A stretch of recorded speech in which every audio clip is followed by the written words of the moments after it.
Herschel, how do you feel about people that wanna change America from when you and I were kids? There's, we have, I guess it's 80 to 90 or 70 to 80 million people in America that were born after 1990. So these are kids who grew up, when they were 10 years of age with the real beginning of the computers and the internet at home. So they don't know the world that we know pre-internet. They don't know that the bullying was not really, we may have been bullied when we were kids, in a class or teased and things like that, but not the type of culture that these kids have with the internet today. What do you say to those kids and those young people that are voting? Well, first of all, they don't know that the grass is not green on the other side, that they think they're somewhere better. And if they know another place is better than the United States of America, my thing is, why don't you go there or let me know who that is, because I can tell them right now that's not. I think our biggest problem is we've not shown our kids that most of the people today hadn't earned the right to change America. And what I mean by that, there's people that have died or not given their life up. There's people that have given their life up to this flag. They've given this life up for this national anthem. They've given their life up for our freedom and these liberties that we have in this country today, and we're taking it for granted. Well, I don't want that to happen. And I'm saying, and I'm not being tough, I'm saying, if you know a place better, you go there, but you lose your citizenship here in the United States of America. And then when you come back, you got to come back legally, like we should be defending the border. Okay, just so I'm clear, Herschel Walker was asked what he'd say to kids in the U.S., including those who are bullied, and want to see changes in this country, and Walker's response, and I want to be absolutely fair here, is that, quote, if they know another place that's better than the United States, my thing is, why don't you go there? And that, quote, they haven't earned the right to change America. We're about a week out from Election Day in Georgia. I think Herschel Walker nailed it. I couldn't possibly think of a better closing message to young people than scolding them for daring criticize the United States and then telling them to leave the country. No notes, Herschel. No notes. Now, normally, I'd imagine that Republicans failing to secure the support of young people isn't viewed as a big deal to them. We hear so often how young people don't turn out anyway, so what's the difference if these Republican candidates piss them off? Well, turns out that might not be the case anymore. As of right now, this is what the voter turnout looks like in Georgia, broken down by age group. And you might want to take a look at the 18 to 24 range. These young people are voting nearly at the same rates as seniors. So maybe, just maybe, attacking a generation that's broadcasting that it's paying attention and staying engaged and voting might not be the best electoral strategy after all. And what's most absurd here is that he doubled down. Herschel Walker used what may actually be the single most horrific talking point that he pulled out of his ass, and he decided, yeah, I think that one's a keeper. I think this needs to be my closing message.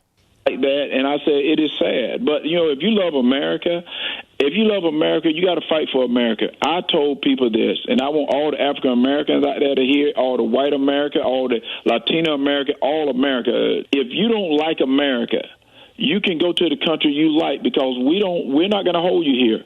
We're not going to hold you. You can go somewhere else. Now, I'm not sure if Walker even has any advisors left, or if the ones who are left are at about the same cognitive proficiency as the candidate, but maybe, just maybe, constantly telling anyone who dares criticize the U.S. that they should leave the country maybe isn't the closing message that's going to bring this thing home. What's telling, too, is that while this guy tries to beat his chest about America being perfect, what actually makes America great, at least in my opinion, is that we can criticize the bad stuff. It's that we can speak out against the government. It's that we do have freedom of speech. It's that we can enjoy freedoms that other countries can't.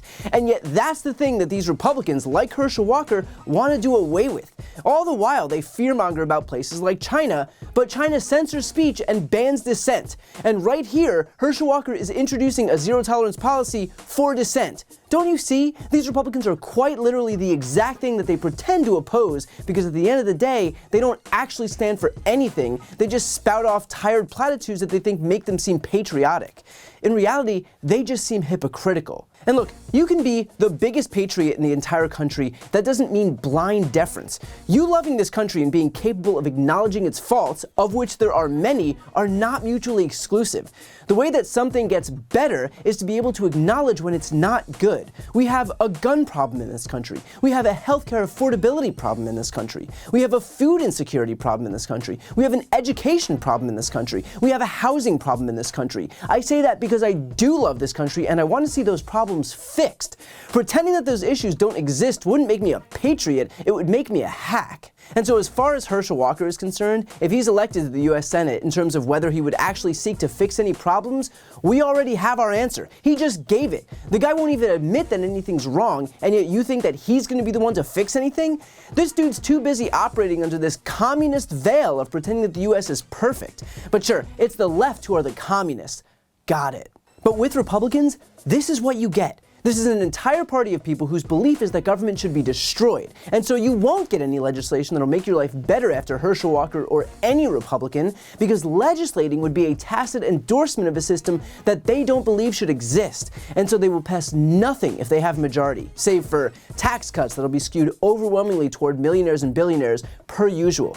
Compare that with what you saw from the Democrats in just the last 2 years. The biggest climate investment in the history of this country. Finally allowing the government to negotiate lower drug prices that'll benefit everyone. The first gun safety legislation in decades that funds red flag laws in the states, stops domestic abusers from owning a gun, and expands background checks for people 18 to 20 years old. Funding for veteran healthcare. Subsidies for renewables that'll lead to an explosion in manufacturing jobs making EV batteries, fiber optic cables, and chips. The first infrastructure upgrade in our lifetimes. Student loan forgiveness pending litigation from Republicans. A pardon of all federal marijuana offenses, the elimination of junk fees from banks. Over and over and over, Democrats passed measures that helped regular working class Americans. Not the ultra rich, not CEOs, not billion-dollar corporations, but everyday people just looking for a break.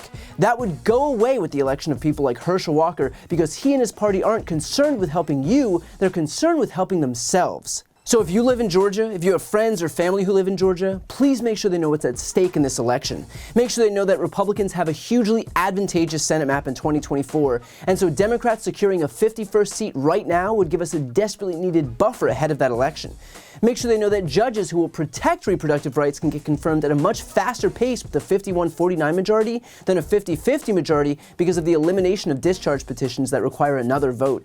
And make sure they know that we can be done with this national nightmare that is being subjected to someone like Herschel Walker on a daily basis by defeating him in this race.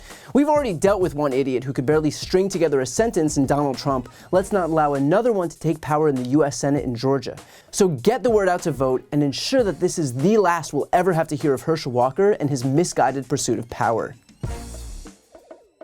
Before you go, if you enjoyed this video and want to see more, please make sure to subscribe to my channel. You can click the thumbnail right here on this screen. And if you want to support my work even further, the best way is to subscribe to my podcast, No Lie with Brian Tyler Cohen. There you can check out my interviews with major players in the world of politics, including President Biden, Vice President Kamala Harris, Pete Buttigieg, Elizabeth Warren, Katie Porter, Jamie Raskin, and so many more. Plus other interviews that live exclusively on the podcast. That link is also right here on this screen, or just search No Lie with Brian Tyler Cohen wherever you listen to podcasts.